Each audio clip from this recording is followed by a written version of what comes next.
ఓం శ్రీ గురుదేవాయ నమః. ఓం సల్లక్షణ సమారంభాం చిదానందేతి మధ్యమాం అస్మదాచార్య పర్యంతాం వందే గురు పరంపరాం. వీడు చెప్తూ ఉంటాడు, చెప్పండి. స్థూల సూక్ష్మ కారణ శరీరాత్ వ్యతిరిక్తః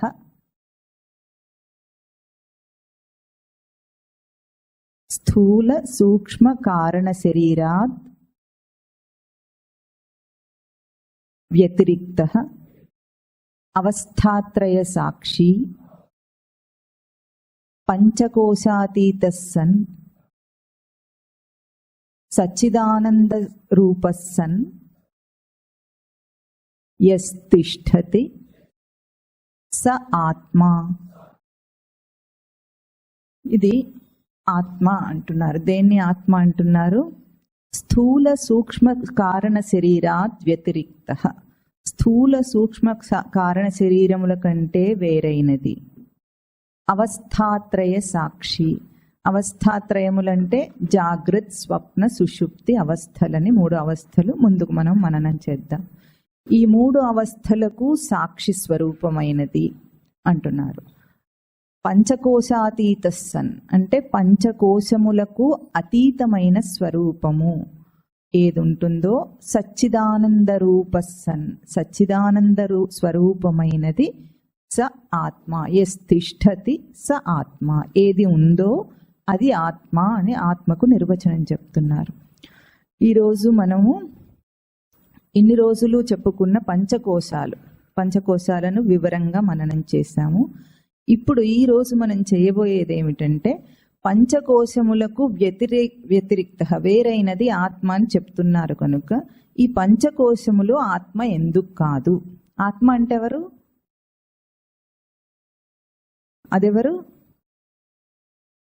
అదెవరు? అదే సచ్చిదానంద స్మృతి. ఎవరు? నేను. గట్టిగానండి నేను అని. నేను ఆత్మ అంటే ఎవరో గురించి చెప్పట్లేదు, మీ గురించి చెప్తున్నా. అంటే మీ గురించి కాదు, మన గురించి. ఎవరిది వాళ్ళ ఆత్మ కనుక సచ్చిదానంద రూపమైన ఆ ఆత్మస్వరూపాన్ని పంచకోశముల కంటే వేరుగా ఎట్లా ఉంటుందో తెలుసుకునే ప్రయత్నం చేద్దాం. ముందుగా ఒక చిన్న భాగవతంలోని కథ చెప్తాడు. భాగవతంలో హిరణ్యకశ్యపుడు మీకు అందరికీ తెలుసా? హిరణ్యకశ్యపుడు రాక్షసుడు. హిరణ్యకశ్యపుడు కొడుకు ఎవరు? అమ్మ. అయితే మీకు పురాణాలు బాగానే తెలుసు. ప్రహ్లాదుడు. అయితే హిరణ్యకశ్యపుడిని సంహరించటానికి, హిరణ్యకశ్యపుడేమో హరిద్వేషి, విష్ణుతో వైరం ఉంది కదా అతనికి.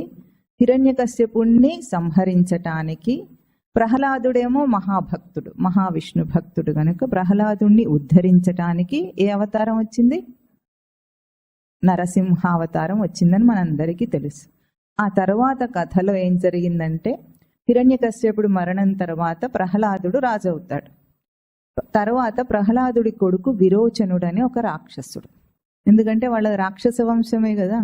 ప్రహ్లాదుడు ఒక్కడు భక్తుడైనాడు గనుక అక్కడ వంశంతో సంబంధం లేకుండా అక్కడ గుణం మాత్రమే ప్రధానం. కాబట్టి ప్రహ్లాదుని మనం రాక్షసుడు అనలేదు, కానీ అది రాక్షస వంశము. విరోచనుడు అనే రాక్షసుడు ప్రహ్లాదుని కొడుకు. ఒకసారి ఏమైంది, ప్రహ్లాదుడి కాలంలో హిరణ్యకశిపుడు చనిపోయిన తర్వాత హిరణ్యకశిపుడి దగ్గర ఉన్న కొంతమంది రాక్షసులు మిగిలిపోయారు చనిపోకుండా. వాళ్ళు ఏం చేశారు, ప్రహ్లాదుడి యొక్క తీరు నచ్చక వాళ్ళ రాక్షస గుణం మారక వాళ్ళు ఏం చేశారు, గుహలోకి వెళ్ళి దాక్కున్నారు ప్రహ్లాదుడు పరిపాలన చేస్తున్నంత కాలం కూడా. ఆ తర్వాత విరోచనుడు ఎప్పుడైతే రాజయ్యాడో ఆ విరోచనుడికి రాక్షస స్వభావమే ఉంది. ఆ విరోచనుడు రాజైన తర్వాత వీళ్ళు బయటికి వచ్చి వీడి రాక్షస స్వభావాన్ని ఉసిగొల్పటానికి ఏం చెప్పారు, మీ తాత హిరణ్యకశిపుడు మహావైరి, విష్ణువైరి అంటే మహా గొప్ప వైరి అన్నమాట. గొప్ప భక్తుడు కాదు, గొప్ప వైరి. ఆ వైరము మన పరంపర, రాక్షస పరంపర కాబట్టి మనం దాన్ని నిలబెట్టుకోవాలి, నువ్వు కూడా అట్లాగే ఉండాలి అని చెప్పి వాడిని ఉసిగొలిపి నారాయణుడి మీదనే దండెత్తమని చెప్పారు. చెప్తే అప్పుడు ఏమైంది, సరే అని విరోచనుడు ఉసిగొలుపుతే ఏమవుతారు? ఎవరైనా ఉబ్బుతారు. ఉబ్బిపోయి నారాయణ మీదనే దండెత్తటానికి బయలుదేరాడు. అయితే మరి అంత లోపల వీడికి ఓ సందేహం వచ్చింది. హిరణ్యకశిపుడు అంత గొప్పవాడు, మా తాతనే చంపిన నారాయణుడు నన్ను చంపడా అని అనుకున్నాడు. చంపుతాడు కదా. అయితే ఆ రాక్షసులు ఏం చెప్పారంటే, ప్రహ్లాదుడు అంటే నారాయణుడికి చాలా ఇష్టం గనుక, నువ్వు ప్రహ్లాదుడు కొడుకు కనుక నీ మీద కొంచెం సాఫ్ట్ కార్నర్ ఉంటుంది, నిన్ను చంపడు అని అంటారు. ఆ ధైర్యంతో వీడు నిజంగానే అనుకుని వెళతాడు. ఆ వెళ్ళటంలో రాక్షసులు ముందు అమరావతి మీద దండెత్తారు.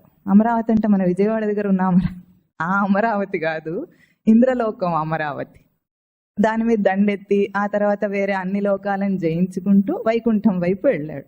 వైకుంఠం వైపు వెళ్ళేటప్పటికి నారాయణుడికి నిజంగానే ప్రహ్లాదుడి కొడుకు విరోచనుడి మీద కొంచెం సాఫ్ట్ కార్నర్ ఉండిందట.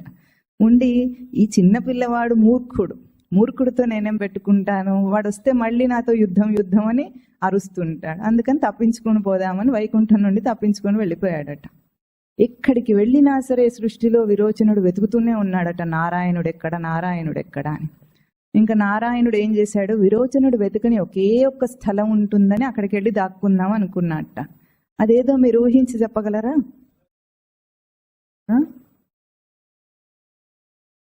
తన లోపలికే, విరోచనుడి లోపలికే వెళ్ళి దాక్కున్నాడు. ఎందుకంటే మనుషులందరూ, రాక్షసులు మనుషులు అందరూ ఏం చేస్తారు, ఎప్పుడు బయటికే చూస్తుంటారు కాబట్టి లోపల వెతుక్కోరు ఏది కనుక అది సేఫెస్ట్ ప్లేస్ అనుకొని అక్కడికి వెళ్ళి నారాయణుడు దాక్కున్నాడు. ఇప్పుడు ఆ విరోచనుడు ఎవరు? నారాయణుడా? మళ్ళీ ఆలోచించి చెప్పండి, ఆ విరోచనుడు ఎవరిప్పుడు? మనమే, మనందరం విరోచనులమే. అంటే నారాయణుడిని బయట వెతుక్కుంటున్నామా లేదా? స్వరూపాన్ని బయట వెతుక్కొని భగవంతుడు బయట ఉన్నాడు అనుకుంటున్న వాళ్ళందరూ విరోచనులే. మన లోపలే నారాయణుడు దాగి మన లోపలే సచ్చిదానంద స్మృతి స్వరూపంలో ఉన్నాడు. కనుక ఈరోజు మనం ఏం చేయబోతున్నాము, ఈ పంచకోశాలు ఏవైతే స్వరూపాన్ని ఆవరించి కప్పిపుచ్చి ఉన్నాయని మనం మననం చేశామో అవన్నీ ఆత్మస్వరూపం ఎందుకు కాదు, వాటికంటే వేరైన ఆత్మస్వరూపం ఎట్లా ఉంటుంది అని ఈరోజు మనం తెలుసుకునే ప్రయత్నం చేద్దాం. మీరందరూ ఎప్పుడైనా కొండపల్లి కొయ్య బొమ్మలు ఉంటాయి చూసారా? ఇట్లా పొట్ట నుండి తీస్తే ఇంకో బొమ్మ వస్తుంది, మళ్ళీ దాని పొట్ట విరిచి తీస్తే ఇంకొక బొమ్మ వస్తుంది, అట్లా 5 బొమ్మలు ఉంటాయి.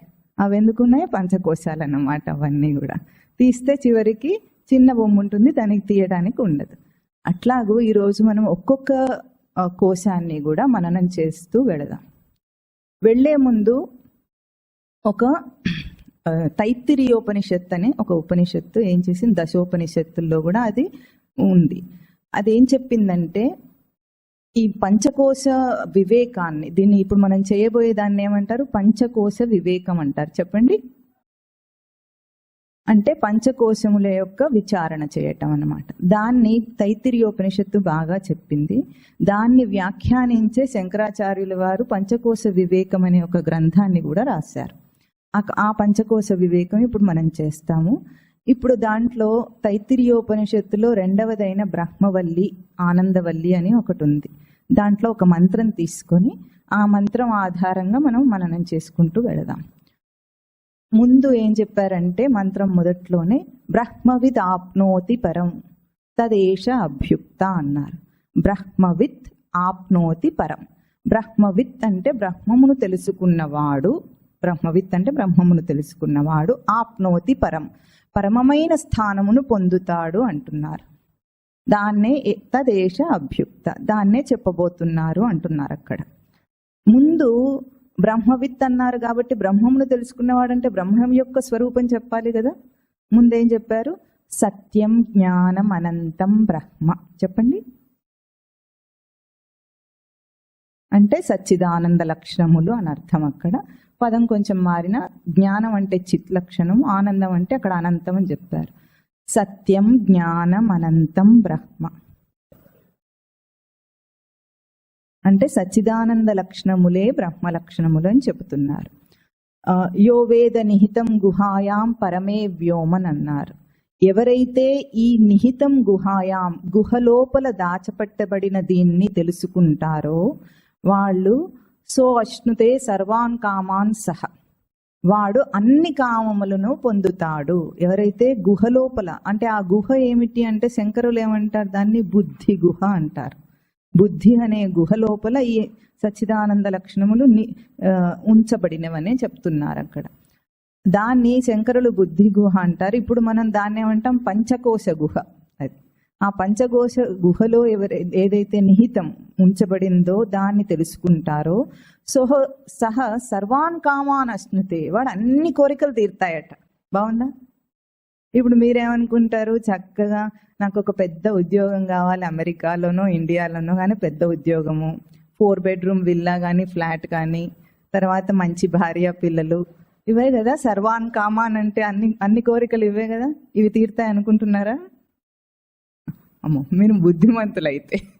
ఇవి తీరవు. సర్వాన్ కామాన్ అంటే ఇది కాదు.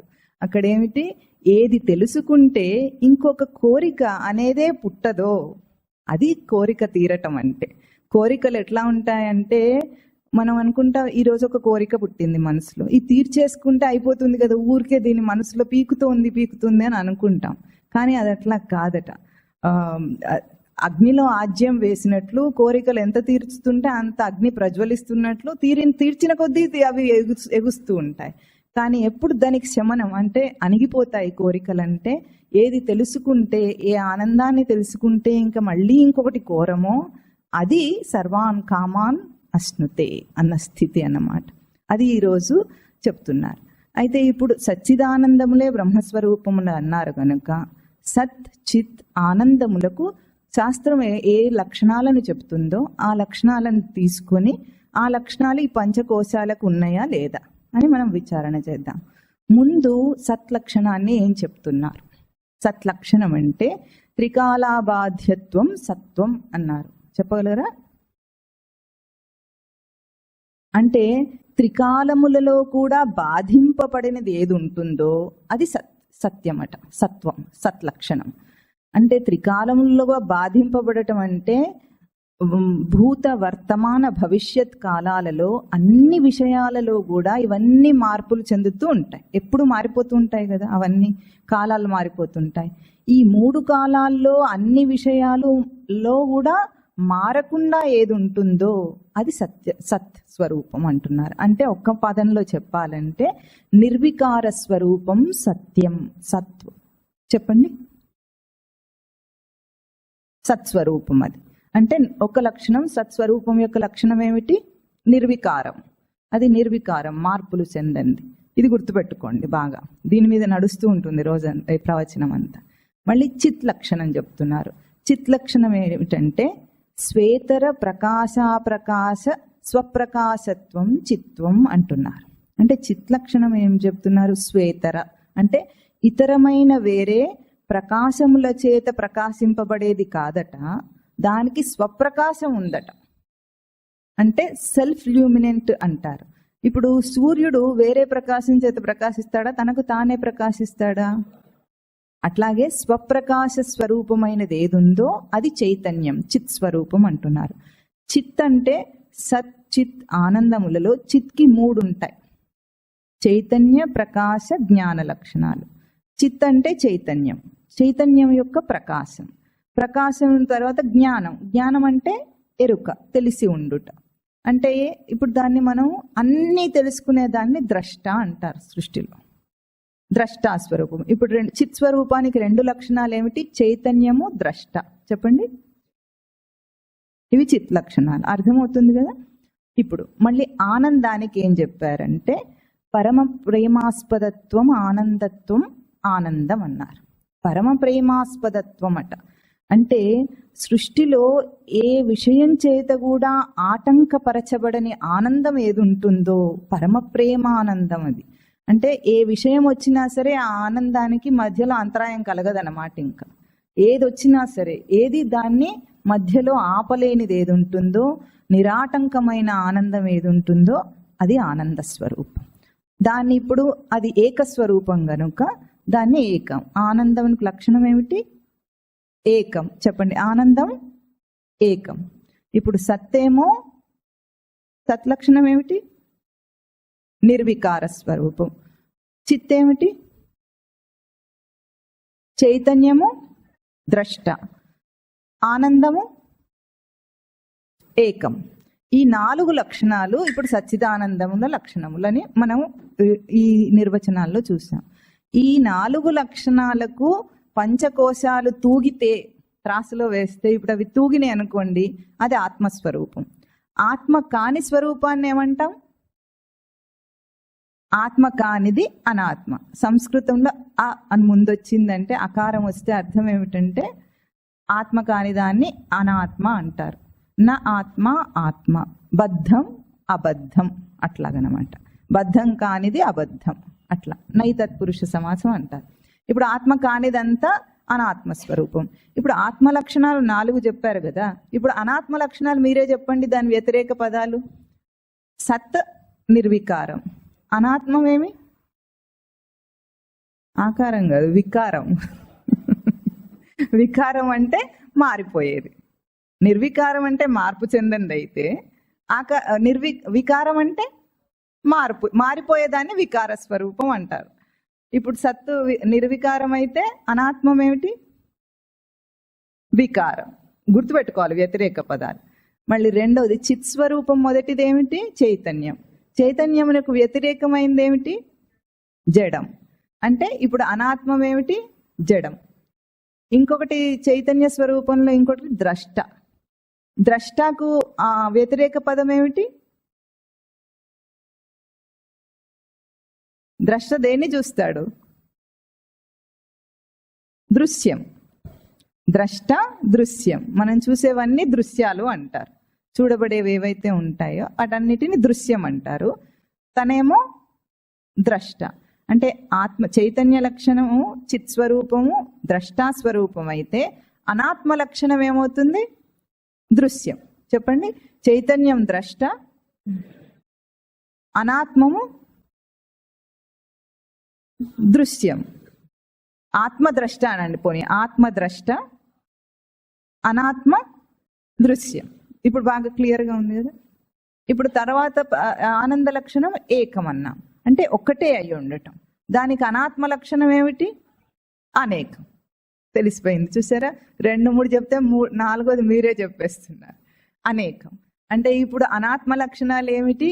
వికారము, జడము, ఇంకోటి దృశ్యము, ఇంకోటి అనేకం. ఈ 4 అనాత్మ స్వరూపాలు. ఇప్పుడు పంచకోశాల్లో ఒక్కొక్క దాన్ని పీకి దానికి ఆత్మకు తూగుతుందా అనాత్మకు తూగుతుందా దాని లక్షణాలు చూసుకున్నామంటే అది నేనవునా కాదా మనకి ఈరోజు స్పష్టంగా అర్థం అవ్వాలన్నమాట. ఇట్లా స్పష్టంగా తెలుసుకోవటాన్ని శాస్త్ర ప్రకారంగా సాంఖ్యం అంటారు. అంటే సమ్యక్ ఖ్యాయతే, స్పష్టంగా చెప్పబడింది ఏది ఉంటుందో అది సాంఖ్యం. చెప్పండి. స్పష్టంగా చెప్పుట సాంఖ్యం. దీన్ని సాంఖ్య విచారణ అంటారు. ఈరోజు మనం అది చేయబోతున్నాం. స్పష్టం కావాలి, ఇంకా మనకు మళ్ళీ సందేహాలు ఉండకూడదు. ఇది నేనేమో, దేహం నేనేమో అని అట్లాంటి సందేహాలు రాకుండా స్పష్టంగా ఇవాళ తెలిసిపోవాలి. ఇప్పుడు ముందు పంచకోశాల్లో సృష్టిలో మనందరము చూపుతో మొదలవుతుంది. చూడబడేవన్నీ స్థూలము కదా, మనకన్నీ స్థూలమైన పదార్థాలే కనిపిస్తాయి కనుక శాస్త్రం అక్కడ మొదలు పెడుతుంది అనమాట. స్థూలత్వం నుండి మొదలు పెడుతుంది. అదే మనం ఏం చెప్పుకున్నాం, మొట్టమొదటిది ఏమిటి కోశము? అన్నమయ కోశము, స్థూల శరీరం. అన్నమయ కోశం స్థూల శరీరం కనుక అక్కడ మొదలు పెడుతుంది శాస్త్రం. ఇప్పుడు ఏమంటుంది? అన్నమయ కోశము వికారమా నిర్వికారమా తెలుసుకోవాలి మనం. చెప్పండి. అన్నమయ కోశం వికారమా నిర్వికారమా?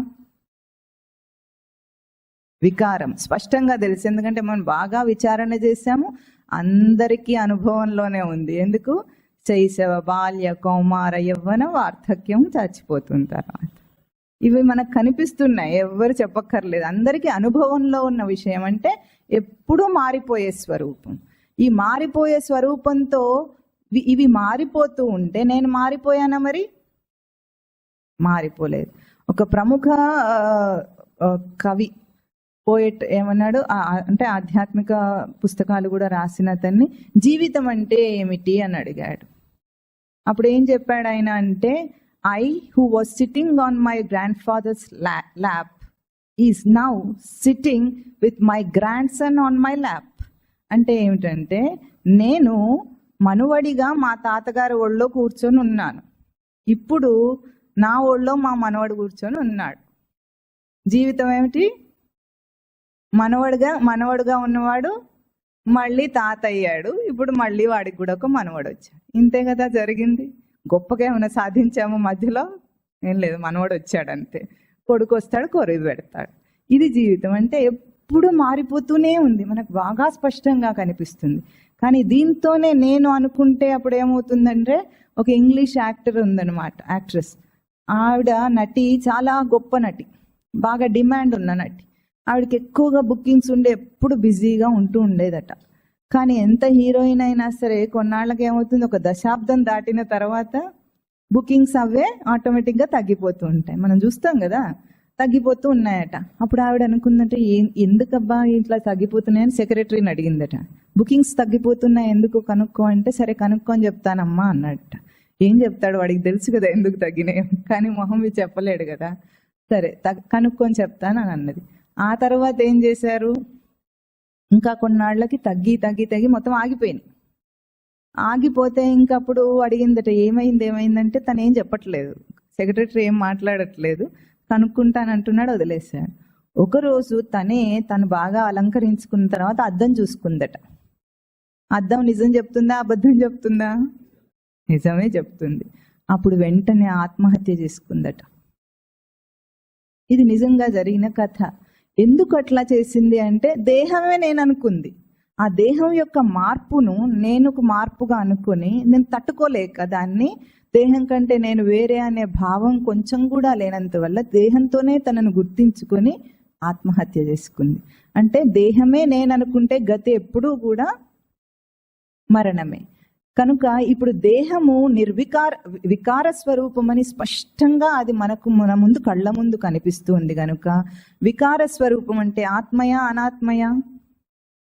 అనాత్మ. అంటే అది అనాత్మ కేటగిరీలోకి వెళ్ళిపోయింది. ఇప్పుడు నేను ఆత్మస్వరూపము, దేహం నేనెప్పుడూ కాను. అంతేనా? అర్థమైంది కదా. నేను ఆత్మస్వరూపాన్ని ఎప్పుడు మారలేదు గనుక దేహం నేనెప్పుడూ కాను. ఇది స్పష్టమైంది మొదటి పోలికతో. రెండో పోలిక ఏమిటి? చైతన్యంలో చైతన్యమా జడమా? ఈ రెండిట్లో చూడాలి. ఇప్పుడు దేహం చైతన్యమా జడమా? చెప్పండి, దేహం చైతన్యమా జడమా? కొంతమంది జడం, కొంతమంది చైతన్యం అంటున్నారు. స్పష్టంగా చెప్పట్లేదు, సాంఖ్యం లేదు ఇక్కడ. కనుక మనం ఇప్పుడు విచారణ చేద్దాం. కదులుతోంది కనుక మనకు చైతన్యంగా కనిపిస్తోంది కదా. మనం నడుస్తున్నాం, కదులుతున్నాం, అసలు పనులన్నీ దేహంతోనే చేస్తున్నాం కనుక టక్కున జడం అనటానికి మీకు నోరు రాలేదు పాపం చెప్పటానికి అట్లా. కానీ ఒకటి ఆలోచించండి, దేహము జడమని నేనంట. ఎట్లా జడము? ఒక్క ఉపమానం ఎప్పుడైనా మీకు కనిపిస్తుందా? ఎక్కడైనా మీరు చూసారా దేహం జడంగా పడి ఉండటం? రెండు చెప్పారు, రెండు సరైనవే. అవి ఒకటేమో చచ్చిపోయినప్పుడు అని చెప్పారు, ఎక్స్పైర్ అయినప్పుడు అని. ఇంకోటి నిద్రపోయినప్పుడు అని చెప్పారు, గాఢ నిద్ర. రెండు కరెక్ట్. ఒకటేమో మరణించిన తర్వాత ఎవరు లేరు, ఎందుకు దేహం కదలటం లేదు? ఈ ప్రశ్న వేసుకోవాలి కదా. దేహం ఇన్నాళ్ళేమో నేనే చైతన్యం అన్నట్టు చక్కగా తిరిగి ఆటలాడి మనను మైమరిపించింది. అది ఇప్పుడు మనం చెప్పలేకపోయినాం అది జడమని. అట్లా మనం మైమరిపించింది కాబట్టి మరి చచ్చిపోయిన తర్వాత ఎందుకు కదలట్లేదు? ఎవరు పోయారు అక్కడి నుండి? ఆత్మ పోతే అది జడమైంది అంటే దాని బతుకు జడమనే కదా అర్థం. ఆత్మ ఉన్నంతసేపే దాని చైతన్యం. ఆ ఆత్మ లేనప్పుడు అది జడం, నిరూపించబడింది కదా. అయితే మనం చచ్చేదాకా ఎందుకు ఆగటం? మనకు అప్పుడు దాకా, ఆ తర్వాత మనకు అర్థం కాదు. ఇప్పుడు మళ్ళీ పంచకోశ విచారణ అప్పుడు చేయలేం కదా. కాబట్టి బ్రతుకున్నప్పుడే చేయాలి. కనుక రోజు మనం ఈ జడత్వాన్ని గాఢ నిద్రలో అనుభవిస్తున్నాం. అవునా? గాఢ నిద్రలో మొద్దులాగా నిద్రపోయాని అంటారా లేదా? ఎప్పుడైనా అట్లా పడుకున్నారా లేదా? మీరు అందరు పడుకున్నారా లేదా?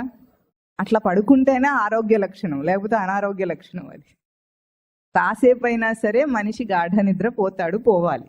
ఇప్పుడు మొద్దులాగా పడుకున్న గాఢ నిద్రలో ఇప్పుడు కూడా కొంతమంది పడుకుంటున్నారో ఏమో చూసుకోండి. ఎందుకంటే అధ్యాత్మ విద్య ప్రవచనం అంటే ఒకరిద్దరు ఉంటారు అట్లా గాఢ నిద్రలోకి వెళ్ళిపోయేవాళ్ళు, సుషుప్తిని అనుభవిస్తూ ఉంటారు వాళ్ళు. ఇప్పుడు గాఢ నిద్రలో అది మొద్దని తేలిపోయింది కదా. ఎట్లా తేలిందంటే లోపల గుండె కొట్టుకుంటోంది, ఊపిరితిత్తులు ఆడుతున్నాయి, లోపల జీర్ణకోశం పనిచేస్తుంది, అయినా మనం మొద్దులాగా నిద్రపోయామట. అంటే పూర్తిగా అది జడస్వరూపం అని రోజు నిరూపణ అవుతుందా లేదా? జడం అంటే ఏమిటి? ఆత్మయా అనాత్మయా? అనాత్మ. అంటే చైతన్యమా జడమా అన్న ప్రశ్న వేసుకుంటే కూడా అది అనాత్మ కేటగిరీలోకి వెళ్ళిపోయింది. ఇంకా మనకు చూసుకోవాల్సిన అవసరం లేదు, సందేహం లేదు. అంటే దేహం నేను కాదు. చెప్పండి.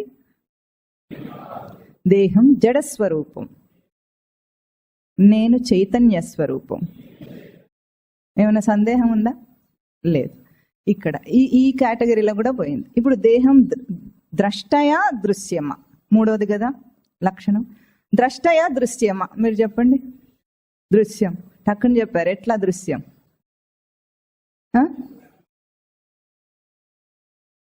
మనం చూస్తున్నాం దాన్ని. అయితే ఇక్కడ వీడు ఒక ప్రశ్న అడుగుతాడు, వీడి దేహం మీకు దృశ్యమా, మీ దేహమే మీకు దృశ్యమా?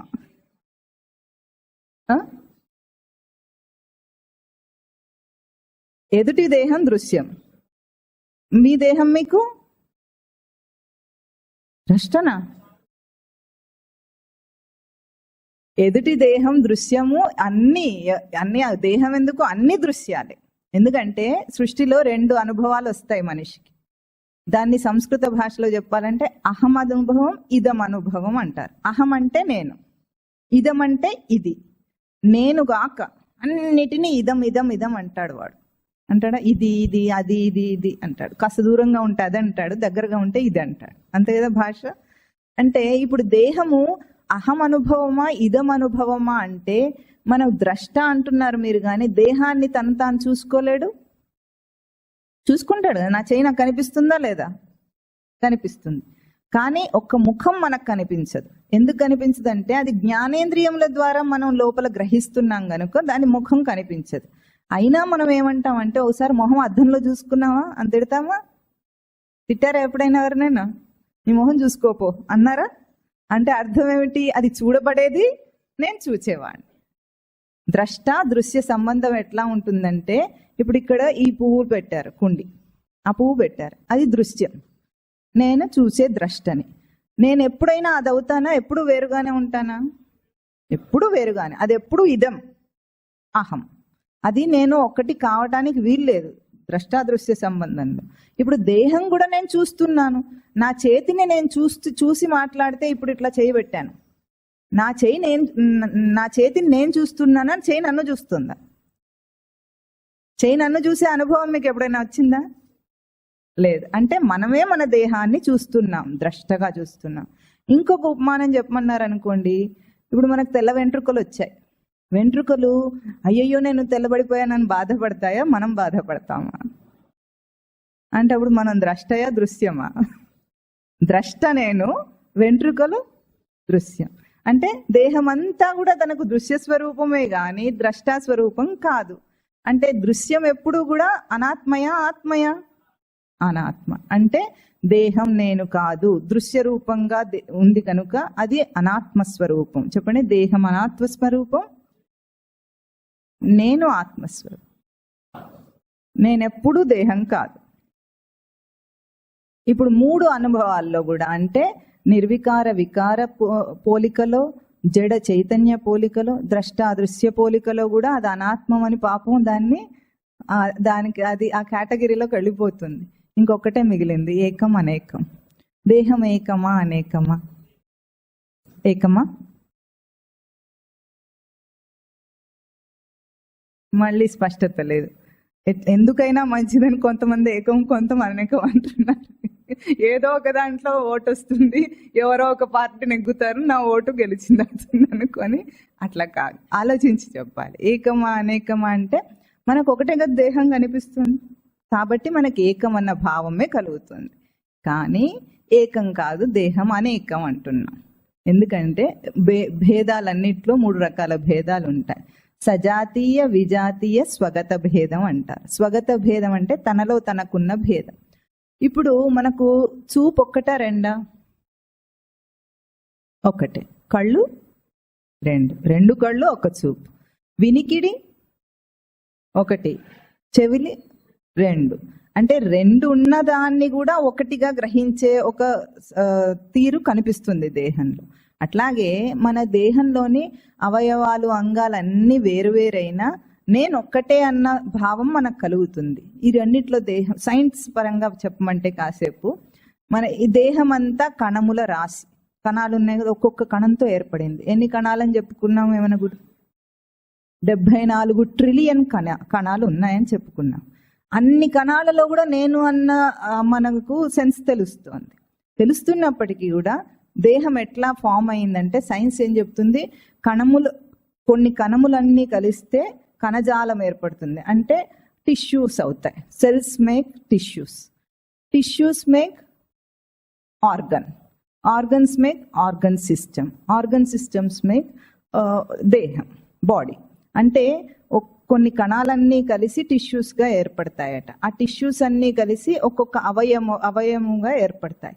ఆ అవయవాలన్నీ కూర్పు కలిపి అవయవ వ్యవస్థ ఏర్పడుతుంది. ఆ అవయవ వ్యవస్థలన్నీ కలిపితే దేహం ఏర్పడుతుంది. ఇప్పుడు నర్వస్ సిస్టమ్ ఒకటి, సర్క్యులేటరీ సిస్టమ్ ఒకటి, అంటే సిస్టమ్, ఆర్గన్ సిస్టమ్, అవన్నీ కలిపి దేహం ఏర్పడింది కదా. ఇప్పుడు ఇది అనేకమా ఏకమా?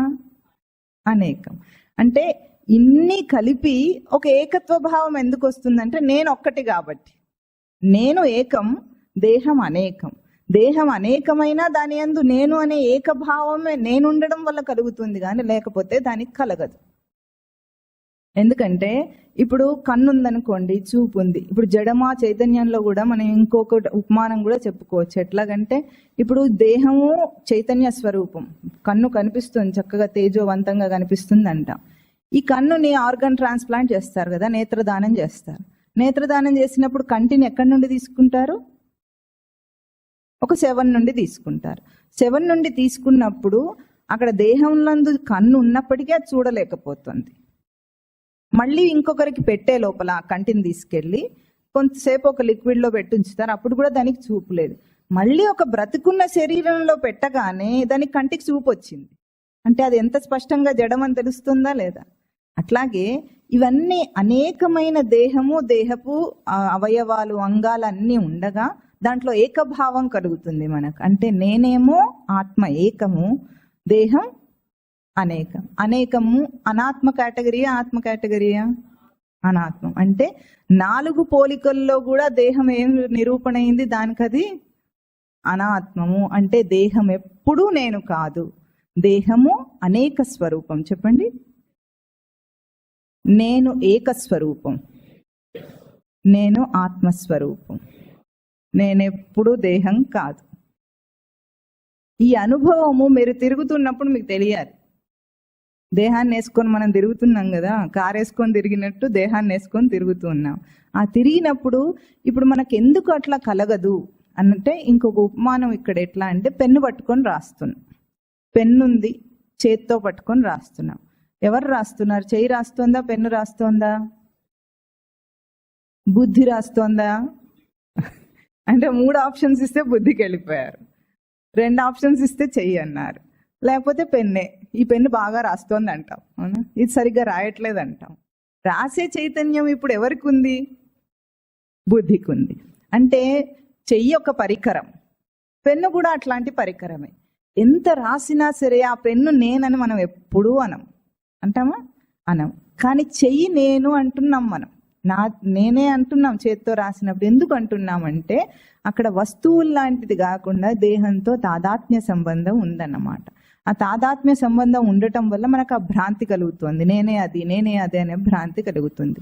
కానీ ఒక విడ్డూరం ఏమిటంటే 90 ఏళ్ళు బ్రతికిన వ్యక్తి అయినా సరే 90 ఏళ్ల కాలం కూడా నేను దేహం అనుకునే బ్రతుకుతాడు. కానీ చివరికి విడిచి వెళ్ళిపోతాడు. ఎందుకంటే దేహం తను ఎప్పుడూ కాలేదు కాబట్టి. అంటే 90 ఏళ్ళు భ్రాంతితోనే ఉన్నాడు, చచ్చిపోయేటప్పుడు మాత్రం తప్పలేదు, విడిపోవాల్సి వచ్చింది కదా. దీనికి కెమిస్ట్రీలో ఒక చిన్న ఎక్స్పెరిమెంట్ చేయిస్తూ ఉంటారు. ఏం చేస్తారంటే ఒక ఫనల్లో నీళ్లు పోస్తారు, దాంట్లో కాస్త పెట్రోల్ పోస్తారు, రెండింటిని బాగా కలుపుతారు. కలిపి ఒక పక్కన పెట్టాలి. పెడితే 30 సెకండ్లలో పెట్రోల్ పైకి తేలుతుంది, నీళ్లు కింద ఉండిపోతాయి. అంటే అది మళ్ళీ కలవదు. మళ్ళీ అరగంట తర్వాత మళ్ళీ బాగా షేక్ చేయమంటారు, మళ్ళీ అక్కడ పెడతారు. అది ఎంత చేసినా కలవదు. అలాంటి చెత్త ఎక్స్పెరిమెంట్లు అయితే చేయిస్తారు కానీ ఆత్మానాత్మ వివేకం మాత్రం ఎవరు చేయించరు. ఆత్మానాత్మ వివేకమే సాంఖ్యం. ఇదేమో ఎవరు చెప్పరు, అది మాత్రం చేయిస్తారు. మనకి ఎందుకు పెట్రోల్ నీళ్లు కలవకపోతే ఏమిటి, కలిస్తే ఏమిటి అని అనుకోం, మనం చేస్తాం అట్లా.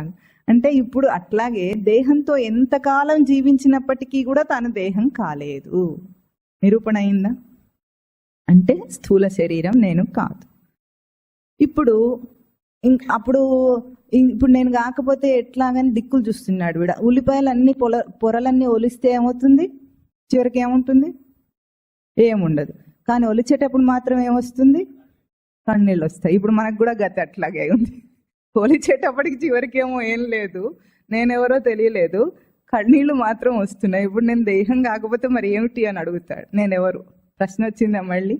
అప్పుడు ఉపనిషత్తు మళ్ళీ చెప్తుంది, అన్యో అంతరాత్మ ప్రాణమయ అన్నది. అంటే దీనికన్నా లోతైనది ప్రాణమయం ఉంది, పొద్దు చూసుకోపో అదే నువ్వు అని అంటుంది. ఓహో అదా, ప్రాణమయం నేనా అనుకున్నాడు వీడు. సరే, ఇప్పుడు ప్రాణమయ కోశాన్ని ఫీల్డ్లోకి లాగుదాం.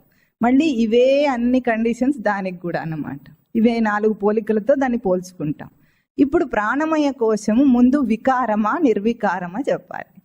వికారం అంటే మారిపోయేది, నిర్వికారం అంటే మారనిది. ప్రాణమయ కోశం మార్పులు చెందుతుందా చెందదా? వికారమా నిర్వికారమా?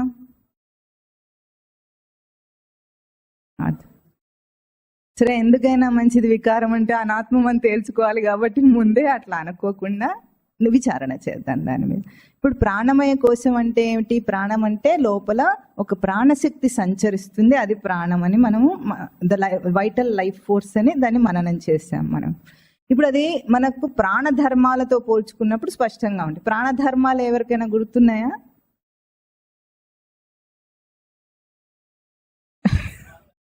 మీకు గుర్తు లేనట్టుంది కానీ ప్రాణం మాత్రం ఆడుతోంది. ప్రాణధర్మం శ్వాస. శ్వాస ఒక ప్రాణధర్మం. ఆకలి దప్పికలు ప్రాణధర్మాలని చెప్పుకున్నాం. ఆరోగ్యం అనారోగ్యం కూడా ప్రాణధర్మాలు. ఈ 3 ప్రాణధర్మాలు. ఇప్పుడు వీటితో పోల్చి ఇవి వికారమా నిర్వికారమా చెప్పగలుగుతారా? పోనీ వికారం.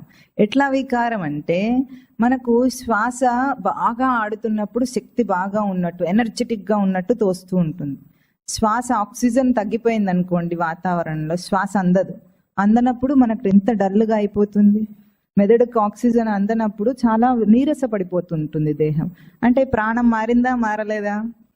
మారింది. ప్రాణం వికార స్వరూపం.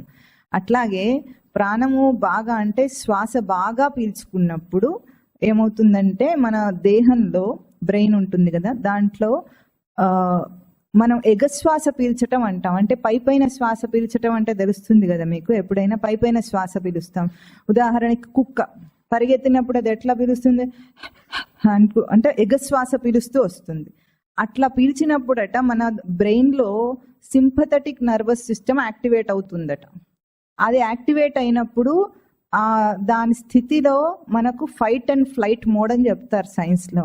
అంటే ఫైట్ అంటే పోట్లాడడం, ఆవేశం.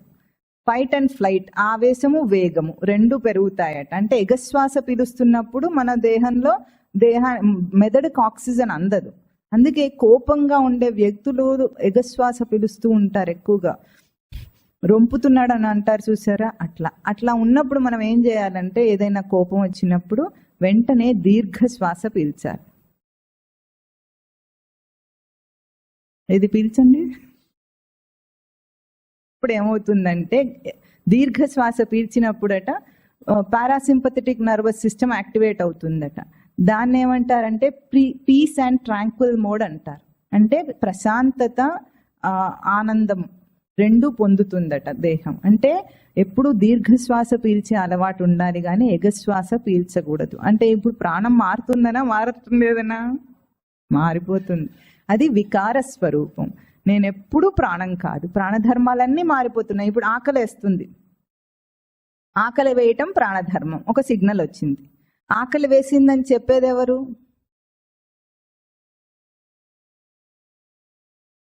ఇప్పుడు ద్రష్టాదృశ్యం చెప్పుకుందాం. రెండవది ఏంటి? చైతన్యం జడం. ముందు చైతన్యమా జడమా చెప్పుకొని తర్వాత ద్రష్టాదృశ్యం చెప్పుకుందాం. చైతన్యమా జడమా ప్రాణం అంటే? ప్రాణం మీద ఎక్కువగా అవగాహన లేక ఏం చెప్పలేకపోతున్నారు, అంతే కదా. స్థూల దేహం గురించి అయితే టకటక చెప్పారు, కానీ ప్రాణం గురించి మనకు బాగా తెలియటం లేదు. ప్రాణాయామం చేస్తే బాగా అనుభవం వస్తుంది, దానిలో చాలా మంచి అనుభవం అది. ప్రాణాయామం చేసినప్పుడు దేహం అంతా కూడా ప్రాణ సంచారాన్ని మనం తెలుసుకోగలుగుతాం, సెన్స్ చేయగలుగుతాం. ఇప్పుడు జడమా చైతన్యమా అంటే మనం చెప్పలేకపోతున్నాం, ఎందుకంటే ప్రాణం చలనం కలిగింది కాబట్టి. చలనం ఉన్నందువల్ల మనకు చైతన్య రూపంగా కనిపిస్తుంది. ఇప్పుడు ప్రాణధర్మాలతో పోల్చుకున్నాం అనుకోండి, ఆకలి అన్నాం.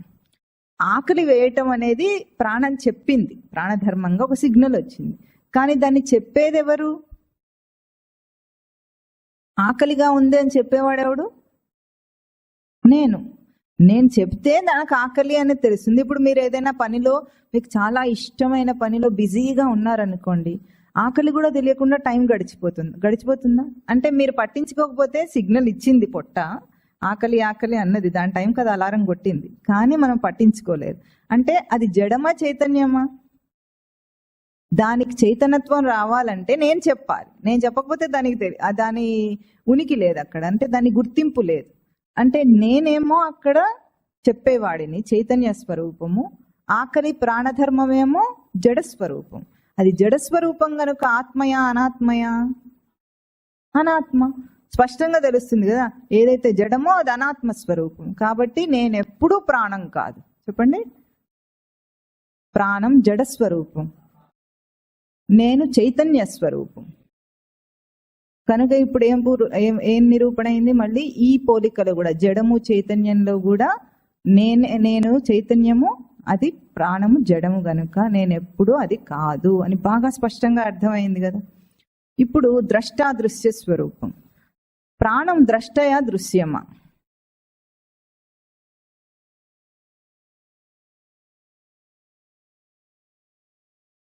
ద్రష్ట అంటే చూసేవాడు, దృశ్యం అంటే చూడబడేది. ప్రాణాన్ని చూడగలిగేవాడు ఎవడున్నాడు? నేనున్నాను కదా. ప్రాణము ఇప్పుడు ఇందాక చెప్పుకున్న ఉపమానాల్లోనే ఊపిరి ఆడుతోంది, బాగా ఆడటం లేదు. ఎప్పుడైనా కేదార్నాథ్ లాంటి గుట్టల మీదకి ఎక్కారనుకోండి, శ్వాస అందట్లేదు అని చెప్తారు. ఎవరు చెప్తారు అది? ద్రష్ట చెప్తాడా, దృశ్యం చెప్తుందా? ద్రష్ట. నేను దృశ్యం కాబట్టి వెంటనే చెప్పేస్తాడు, నాకు ఊపిరి అందట్లేదు అని. ఇప్పుడు ఆస్తమా ప్రాబ్లం ఉందనుకోండి, వాళ్ళకి ఊపిరి అందకపోతే చెప్పేస్తారు కదా. వాడు చెప్తేనే మనకు తెలుస్తుంది వాడికి ఊపిరి ఆడట్లేదని, లేకపోతే మనకెట్లా తెలుస్తుంది? అంటే ద్రష్ట ఉండి ఆ ప్రాణం యొక్క ఆడటాన్ని చూసి చెప్తున్నాడా లేదా? ఇప్పుడు ప్రాణం ద్రష్టయా దృశ్యమా?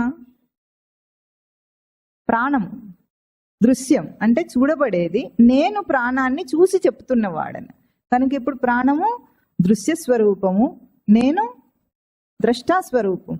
ఎప్పుడు ఆకలి దప్పులు అన్నిట్లో కూడా చెప్పేవాడిని నేను, దాన్ని చూసేవాడిని, చూసి చెప్తాను కదా నేను. ఇప్పుడు ఆరోగ్యంగా ఉన్నాం, దేహం ఎట్లా ఉన్నారని అడిగితే ఏం చెప్తాం? బాగున్నాను. ఆరోగ్యం ఎట్లా ఉంది, ప్రాణం ఎట్లా ఉందంటే ఏమంటారు? బాగుందంటాం. ఎవరు చెప్తారు? నేను. దేహంలో కొంచెం ఏదో రోగం వచ్చి రుగ్మత వచ్చింది అనుకోండి, రోగి దగ్గరికి మనం వెళ్తే ఎట్లా ఉందంటే వాడు ఏం చెప్తాడు? ఏం చేస్తాం, తిన్నది అరగట్లేదు ఒక పక్క, అవునా? తర్వాత ఒళ్ళంతా నొప్పులుగా ఉంటుంది. అంటే రోగాల గురించి లిస్ట్ చెప్తున్నారు అన్నమాట. ఈ లిస్ట్ చెప్పేవాడెవరు? నేను. అంటే ద్రష్ట చెప్తున్నాడా, దృశ్యం చెప్తోందా? ద్రష్ట. ప్రాణం ఇప్పుడు ఏమైంది? అనారోగ్యం అనేది, ఆరోగ్యము నాకే తెలుస్తుంది, అనారోగ్యము నాకే తెలుస్తుంది. అంటే ఆరోగ్యంగా ఉన్నవాడిని నేను, I am the same person who is well and I am the same person who is ill. అనారోగ్యంగా ఉన్నది నేనే, ఆరోగ్యంగా ఉన్నది నేనే. అనారోగ్యం గురించి చెప్పింది నేనే, ఆరోగ్యం గురించి చెప్తున్నది నేనే. అంటే నేను ద్రష్టనా దృశ్యాన్నా? నేను ద్రష్ట, ప్రాణం దృశ్యం. స్పష్టంగా ఉందా? ఇంకేమైనా సందేహం ఉందా? అంటే ఈ పోలికలో కూడా ప్రాణం ఏమైంది? అనాత్మ కేటగిరీలోకి వెళ్ళిపోయింది పాపం. ఇంకా మనం ఏం చేస్తాం? దాని గతి అంతే. ఇప్పుడు తర్వాత పోలిక ఏమిటి? ఏకం అనేకం. ప్రాణం ఏకమా అనేకమా?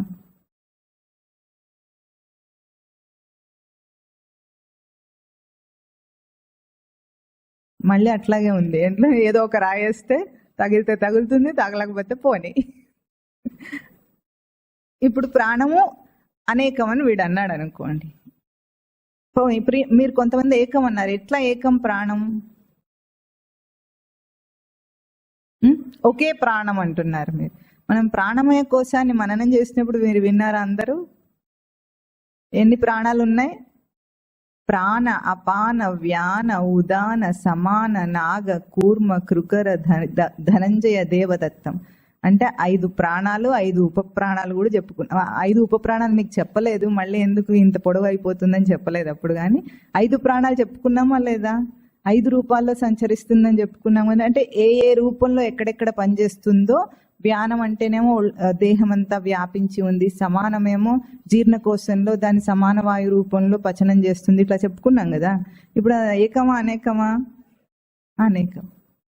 సింపుల్ గా తెలుస్తుంది కదా. పంచ ప్రాణాలు, పంచ ఉప ప్రాణాలు కలిపి ఉన్నాయి. అక్కడ కూడా మనం ఒకటే ప్రాణం అని మీరు అన్నారు. ఒకటే ప్రాణం తెలుస్తుంది అంటే ఏకం ఎందుకు అర్థమవుతుంది? వెనక నేనున్నాను కాబట్టి. నేను ఏకస్వరూపుణ్ణిగా ఉండి ఒక ప్రాణాన్నే సెన్స్ చేస్తున్నాను. అంటే నేను ఆత్మస్వరూపం, ఏకస్వరూపం. ప్రాణం అనేక స్వరూపం, అనాత్మస్వరూపం. చెప్పండి, ప్రాణం ఎప్పుడూ అనాత్మస్వరూపం, అనేక స్వరూపం. నేను ఏకస్వరూపం, ఆత్మస్వరూపం. కనుక నేనెప్పుడూ ప్రాణం కాదు. ఇప్పుడు ఇది మనకు స్పష్టంగా ఉందా లేదా? అంటే విచారణలో ఈ విచారణ అంతా కూడా ఎప్పుడు తెలియాలంటే, ఇప్పుడు రేపు ఎప్పుడైనా మీకు అనారోగ్యం వస్తుంది అనుకోండి, అప్పుడు తెలియకుండా ఉండదు. ఎందుకంటే జడ స్వరూపం కాదు కదా, నేను చైతన్య స్వరూపం కాబట్టి నాకు సెన్స్ తెలుస్తుంది. కానీ నేనే రోగం వచ్చి విలవిలలాడిపోవడం తగ్గాలి. అంటే రెండింటిని వేరు భావంతో చూడగలగటం మనం అభ్యాసం చేస్తే దాని చేత బాధింపబడకుండా ఉంటాం.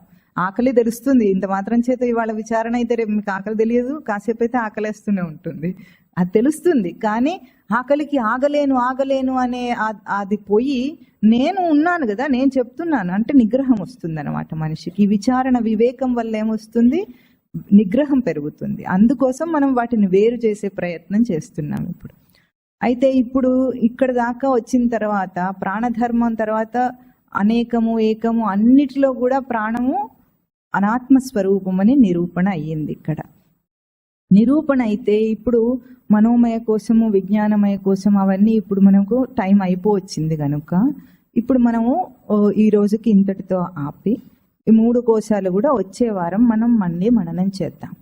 ఇప్పుడు నేను అన్న స్ఫురణ ఎట్లా ఉంది నాకు అంటే, లోపల శంకరాచార్యుల వారు చక్కగా దక్షిణామూర్తి స్తోత్రంలో ఒక శ్లోకం చెప్తారు. బాల్యాదిష్వపి జాగ్రదాదిషు తథా సర్వాస్వస్థాస్వపి వ్యావృత్తాసు అనువర్తమానం అహం అహం అహం అహం అహం ఇది అంతఃస్ఫురంతం సదా స్వాత్మానం ప్రకటీకరోతి భజతాం యో భద్రయా ముద్రయా తస్మై శ్రీ గురుమూర్తయే నమ ఇదం శ్రీ దక్షిణామూర్తయే అంటారు. అంటే బాల్యాదిష్వపి బాల్య కౌమార శైశవ బాల్య కౌమార యవ్వన వార్ధక్య దశలన్నిట్లో కూడా సర్వాస్వస్థాస్వపి అన్ని అవస్థలలో, జాగృత స్వప్న సుషుప్తి అవస్థలలో కూడా వ్యావృత్తాసు మారిపోతున్న అన్నిటిలో కూడా మారకుండా ఉన్న అహం అహం అహం అనే స్ఫురణ ఉందట మనకు లోపల. ఉందా అందరికీ? అహం అంటే సంస్కృతం, తెలుగు అహానికి నేను నేను నేను అన్న స్ఫురణ మీకు అందరికీ ఉందా లేదా? ఈ నేను జపము ఏ జపమాల లేకుండా మనం ఎంతగా జపం చేస్తున్నాం ఒక్కసారి గుర్తించండి. నేను తిన్నా, ముందు నిద్ర లేస్తుంది మొదలు. నేను నిద్ర లేచాను, నేను స్నానం చేశాను, నేను తిన్నాను, నేను ఆఫీస్కి వెళుతున్నాను, నేను వంట చేస్తున్నాను, నేను తుమ్ముతున్నాను, నేను దగ్గుతున్నాను, నేను వస్తున్నాను, నేను పోతున్నాను, నడుస్తున్నాను, అన్నీ నేనే కదా. మళ్ళీ పడుకునేది చచ్చిపోయేటప్పుడు నేను చచ్చిపోతున్నాను, నేను చచ్చిపోదు, అయినా వాడు అనుకుంటాడు అట్లా. అంటే ఈ జపమాల మీకు ఎవరైనా దీక్ష ఇచ్చి మంత్రోపదేశం చేశారా? నేను గురించి చేశారా? చేయలేదు.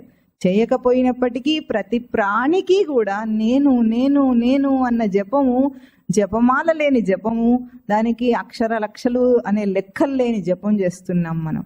అంటే మనం సచ్చిదానంద స్మృతిని తలవకుండా ఉన్నది ఎప్పుడైనా ఉందా? ఆ స్మృతి మనకు అందకుండా ఉన్న సమయం ఎప్పుడైనా ఉందా? లేదు. నేను ఏడుస్తున్నాను, నేను బాధపడుతున్నాను, నేను దుఃఖపడుతున్నాను, నాకు కష్టాలే ఉన్నాయి, అనాలన్నా నేనే అనాలి, ఇంకెవ్వరు అనలేరా మాట.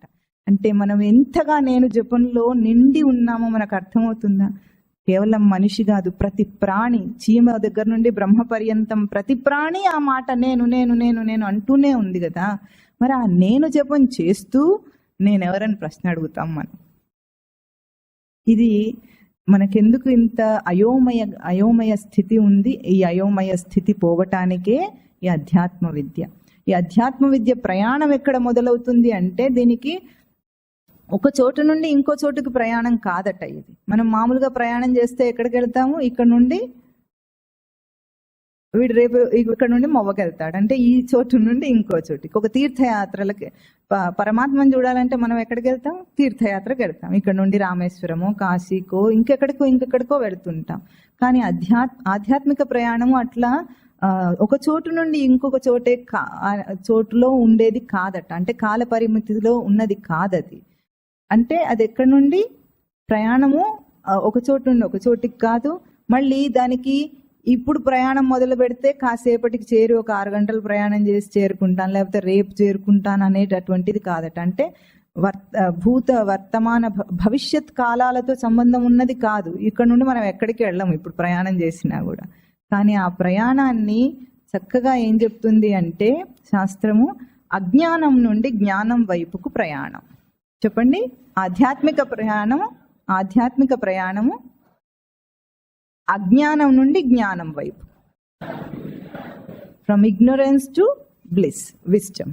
అంటే ఇక్కడ అజ్ఞానము జ్ఞానం అని 2 పదాలు చెప్పారు. అజ్ఞానం అనగానే అప్పుడు మనకేమనిపిస్తుంది అంటే, మనం అందరం అజ్ఞానులమా? ఇంత చదువు చదివి ఇంత బతికి అజ్ఞానం అనిపించుకోవాల్సిన గతి పట్టింది, నాకు ఎన్ని తెలుసు అనుకుంటున్నారు లోకంలో విషయాలు అని అభిమానపడద్దు. ఎందుకంటే లోకంలోని విషయాలు జ్ఞానం కాదు. ఇక్కడ అజ్ఞానం అంటే, మనం కారణ శరీరానికి ఏం చెప్పుకున్నాం నిర్వచనం ఎవరికైనా గుర్తుందా? అజ్ఞానం అంటే ఏమిటి? అజ్ఞానం అంటే ఏమిటి? ఏ అజ్ఞానం అని చెప్పారు కారణ శరీరంలో?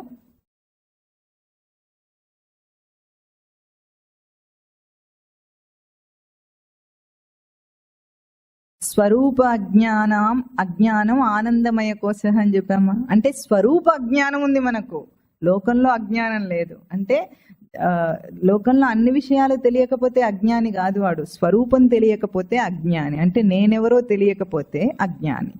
అజ్ఞానానికి వ్యతిరేకం జ్ఞానం. అంటే ఇప్పుడు అజ్ఞానం అంటే తనను తాను తెలుసుకోకుండుట అజ్ఞానం. చెప్పండి, తనను తాను తెలియుట జ్ఞానం. చెప్పండి. ఇప్పుడు మన ప్రయాణం ఎక్కడి నుండి? తనను తాను తెలియని స్థితి నుండి తనను తాను తెలుసుకునే స్థితికి. ఇది ఆధ్యాత్మిక ప్రయాణం. ఈరోజు మనం చేసిన పంచకోశ వివేకం అంతా కూడా అదే. అయితే ఇప్పుడు ఈ కాస్త ఒక 5-10 నిమిషాల్లో ఈ వివేకం అంతా కూడా మనకి ఎప్పుడు తెలియాలి, ఎట్లా తెలియాలి అంటే, మనము నిత్య జీవితంలో తిరుగుతున్నప్పుడంతా కూడా దేహంతోనే తిరుగుతున్నాం. ఆ దేహంతో తిరుగుతున్నప్పుడు ఈ తాదాత్మ్య సంబంధం వల్ల ఏర్పడిన అయోమయం ఏదైతే ఉందంటే, నేనే ఇది అని అనుకొని అన్ని దానికి వచ్చే కష్టాలు నేనే అనుభవిస్తున్నానని కదా మనం ఏడుస్తున్నాం రోజు. రోగాలు వచ్చినా అందుకే, మానసిక కష్టాలు వచ్చినా అందుకే, అన్ని నేను అనుకోవటం వల్ల మనం ఏడుస్తున్నాం. కనుక మనము ఈ వివేకం చేసుకొని జీవితంలో తిరుగుతున్నప్పుడు నేనంటే ఇది కాదు అని ఆ సమయంలో మనకు స్ఫురణ రావాలి. నేను అన్న స్ఫురణ నాకుంది. నేను స్వప్రకాశ స్వరూపం, ఇతర ప్రకాశం నాకు అక్కర్లేదు. చైతన్య స్వరూపం అంటే ఏమిటి? స్వప్రకాశ స్వరూపం. కనుక నేను స్వప్రకాశ స్వరూపం, ఇతరమైన దానితో బాధింపబడే స్వరూపం నేను కాని సత్స్వరూపం నేను, ఆనంద స్వరూపం నేనైతే ఇంకా ఇతరమైన బాధలు నన్ను బాధించవు.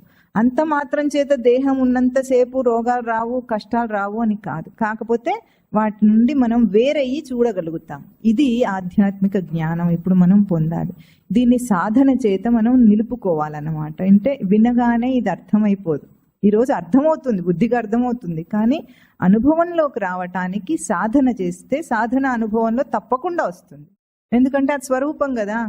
ఇప్పుడు వేరే ఏదన్నా అనుకోండి, కొనుక్కుంటే మనకు దొరుకుతుందో లేదో, అది అవైలబుల్గా ఉందో లేదో స్టాక్ అనుకుంటాం.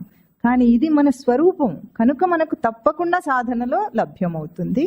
కనుక ఇప్పుడు 5 నిమిషాల సమయంలో మీరందరూ కూడా నేను చెప్పే శ్లోకాలను, శంకరాచార్యుల వారు చెప్పిన శ్లోకమే నిర్వాణ షట్కంలోంచి అనుభవం కోసం, అంటే ఇవి నేను కాదు అన్న అనుభవాన్ని కళ్ళు మూసుకొని కొంతైనా, ఇది మీకు రుచి చూడటానికి మాత్రమే, ఇది మెడిటేషన్ క్లాస్ ఏం కాదు, అయినా సరే ఇప్పుడు చెప్పుకున్నదంతా కూడా మనం అనుభవంలోకి గుర్తించటానికి ప్రయత్నం చేయండి. అందరూ కూడా కూర్చున్న వాళ్ళు, ఎక్కడున్న వాళ్ళు అక్కడ సీట్లలో ఎరెక్ట్గా, అంటే వెన్ను నిటారుగా పెట్టి కూర్చోండి. మీరున్న పొజిషన్లో ఇట్లా వేసుకొని కూర్చోలేరు కనుక పోనీ అట్లాగే కూర్చున్నా కూడా వెన్ను నిటారుగా రిలాక్స్డ్గా ఉండి అందరూ కూడా కళ్ళు మూసుకోండి. కళ్ళు మూసుకున్న తర్వాత కంటిని ఎప్పుడు కూడా ఒత్తిడి చేయకూడదు, అంటే ఇట్లా గట్టిగా మూసుకోకూడదు. దాని సహజ స్థితిలో మూయాలి. మూసినప్పుడు ధ్యాన స్థితికి భగవద్గీత ఏం చెప్పిందంటే నాసాగ్రాన్ని చూడమని చెప్పింది. నాసాగ్రం అంటే ముక్కు కొన. ముక్కు కొన ఏది చెప్పండి మీరు చూద్దాం. అందరూ ఇది అంటున్నారా, ఇది అంటున్నారా? ఏది? ఇదా? ఇప్పుడు నాసాగ్రాన్ని చూడాలి. ఎప్పుడైనా కళ్ళు మూసుకుంటే మనకు ఒత్తిడి కలగకూడదు. నాసాగ్రాన్ని చూడమని స్వామి భగవద్గీతలో ధ్యాన యోగం చెప్పారు కనుక మీరు కళ్ళు మూసుకొని ఇక్కడ చూడండి, ఇక్కడ చూడండి. ఎక్కడ చూస్తే మీ కంటికి ఒత్తిడి కాకుండా ఉంది చూసి చెప్పండి. కళ్ళు మూసుకొని పైన చూసుకుంటే ఒత్తిడి లేకుండా ఉందా, కింద చూసుకుంటే ఒత్తిడి లేకుండా ఉందా? పైన చూస్తే ఒత్తిడి లేకుండా ఉందా మీకు? ఏది ఒక 5 నిమిషాలు అట్లాగే పెట్టండి, కనుగుడ్లు ఇక్కడికి తీయాల్సి వస్తుంది, అవునా? ఒత్తిడి కలగదు. ముక్కు కొనంటే ఇదే, మీరు చెప్పింది కరెక్ట్. మిమ్మల్ని అయోమయం చేసి అది స్థిరం చేయాలి, నిశ్చయంగా మీకు తెలియాలని చెప్పాడు, అంతేగాని ముక్కు కొనంటే ఇది. స్వామివారు అడుగుతారు, అందరు ఏం చెప్తారు? ధ్యానం చేసేవాళ్ళు ఇక్కడ చూసుకోండి అంటారు. అక్కడ చూసుకుంటే 2 నిమిషాల్లో కళ్ళు గుడ్లు గుంజేస్తాయి. ఇంకేం ధ్యానం చేస్తాడు వాడు? అంటే ముక్కు కొన ఇది. అక్కడ చూసినప్పుడు సహజ స్థితిలో ఉంటుందన్నమాట కంటి గుడ్డు. అట్లా ఉండాలి ధ్యానం చేసేటప్పుడు. ఇప్పుడు అందరూ కూడా ముక్కు కొన వైపుగా పెట్టి కంటిని ఒత్తిడి పడకుండా చక్కగా కళ్ళు మూసుకొని నేను చెప్తున్న శ్లోకాన్ని చెప్పండి. మనోబుద్ధి అహంకార చిత్తాని నాహం.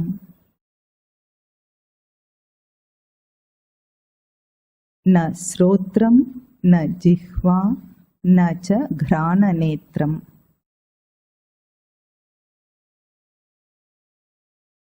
న చ వ్యోమభూమిర్ న తేజో న వాయుః. చిదానందరూప శివోహం శివోహం. ఇక్కడ ఏం చెప్తున్నారంటే మనోబుద్ధి అహంకార చిత్తాని నాహం. మనస్సు, బుద్ధి, చిత్తము, అహంకారం అనే అంతరింద్రియము నేను కాదు. న శ్రోత్రం న జిహ్వా న చ ఘ్రాణనేత్రం అంటే జ్ఞానేంద్రియాలు 5 కూడా నేను కాదు. న చ వ్యోమభూమిర్ న తేజో న వాయుః అంటే పంచమహాభూతాలు కూడా నేను కాదు. దేహమునందు మనకు ఈ అంతరింద్రియము, జ్ఞానేంద్రియాలు, పంచమహాభూతాలు ఉన్నాయి. ఇవేవి కూడా నేను కాదు. నేనెవరు? చిదానందరూప శివోహం శివోహం. నేను చిత్ ఆనందరూపం, సచ్చిత్ ఆనందరూపమైన శివస్వరూపము నేను అంటున్నారు. శివ అంటే అర్థం ఏమిటంటే అనాత్మములన్నిటినీ కూడా అణచివేసే ఆత్మస్వరూపం శివస్వరూపం. ఆ శివస్వరూపమే నేను. చెప్పండి, చిదానందరూప శివోహం శివోహం. నేను చైతన్య స్వరూపం, నేను ఏకస్వరూపం, అన్నిటినీ తెలుసుకునే ద్రష్టాస్వరూపం. అహం ప్రాణసంగో న వై పంచవాయుః. न वा सप्तधातुः न वा पंचकोशः न वाक्पाणिपादं न चोपस्थपायु चिदानन्दरूपः शिवोऽहं शिवोऽहम् चिदानन्दरूपः शिवोऽहं शिवोऽहम् అహం ప్రాణసంగః న నేను ప్రాణంతో సాంగత్యం కలిగిన వాడను కాను. న వై పంచవాయుః ఈ పంచ ప్రాణములు పంచవాయువులు కూడా నేను కాదు. న వా పంచకోశః ఈ పంచకోశములు కూడా నేను కాదు. న వాక్పాణిపాదం చోపస్థపాయు అంటే 5 కర్మేంద్రియములు కూడా నేను కాదు. వీటన్నిటికీ సాక్షి రూపము, చైతన్య రూపము, స్వప్రకాశ రూపము అయిన చిదానంద రూప శివోహం శివోహం. వీటన్నిటికీ సాక్షి స్వరూపము, చైతన్య స్వరూపము నేను.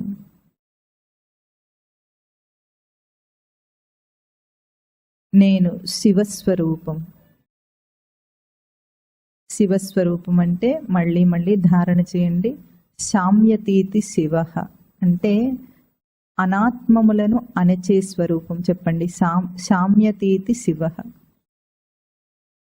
అనాత్మములన్నిటినీ అణచే ఆత్మస్వరూపం నేను. ఈ భావనను నిలుపుకొని కొద్దిసేపైనా సరే రోజు కళ్ళు మూసుకొని ఈ భావనను నిలుపుకోవాలి. అంటే ఏది ఆత్మయో ఏది అనాత్మయో అనే ఈ వివేకం చేసుకొని నేను అనే ఈ దేహంతో పెట్టుకున్న తాదాత్మ్య సంబంధాన్ని, పంచకోశాలతో ఉన్న సంబంధాన్ని కూడా వివేకంతో, బుద్ధి వివేకంతో వేరు చేసుకుంటే ఆ స్థితిని రోజంతా నేను చైతన్య స్వరూపము, స్వప్రకాశ స్వరూపము, ఏకస్వరూపము అని ఆ రోజంతా ధారణలో నిలుపుకునేటట్లుగా రోజు పొద్దున్నే ఈ శ్లోకాలు చెప్పుకొని చక్కగా మననం చేయాలి. మనం ఎప్పుడైతే జ్ఞానంతో ఇది చేస్తామో, మెడిటేషన్ అంటే ఎప్పుడు కూడా ఏదో శ్వాస మీద ధ్యాస పెట్టడం అటువంటిది కాకుండా ఎరుకతో, జ్ఞానంతో, అంటే ఈరోజు చేసిన వివేకమే ధారణలో నిలుపుకొని ఆ ధారణతో ఇదేది నేను కాదు అన్న ఆ స్వరూపాన్ని నిశ్శబ్దంలో కాసేపు అనుభవించాలి.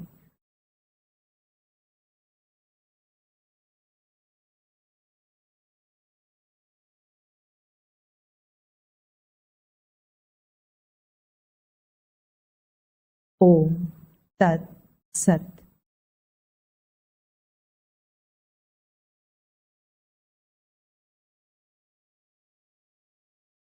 ఓం తత్ సత్.